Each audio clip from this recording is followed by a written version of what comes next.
लग्नाचे उतर झालेले गुरबीत असलेले मारिये सांगाता आपले नाव लावून दिवचे खातीर दुजेन तशें केलें आनी थंय आसतना तिचे प्रसूत जावचे दीस पडले आनी तिणें आपल्या मालगोड्या पुताक जोम दिलो आनी तांकां खानावळींत सुवात नासली देखून फाल्यां आनी गुट लावन ताका खावण्यांत आड घालो.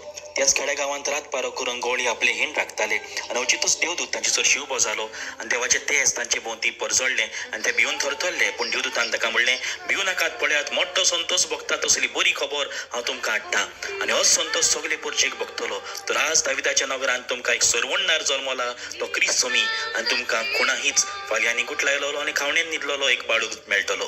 तेन्ना अवचितूच देवदूता बरी सर्गीच्या दलबारांचो एक व्हड जमो दिसती पडलो आनी अशें म्हणून ते देवाची तुस्त करतले. महिमा देवाकून स्वर्गी आनी शांती ताचे इश्टा संवसारी. वय बाबण्यानो, जेजू स्वर्गार थावन संवसारांत आयला आमकां संवसारांतल्यान स्वर्गार व्हरपाक. आमकां सरवणनार जल्मला, आमकां जेजू जल्मला. खुशाल जावया, जेजूक एकल्याक नमस्कार करुया आनी आमची सरवण जोडल्या देखून देवाचे उपकार करुया.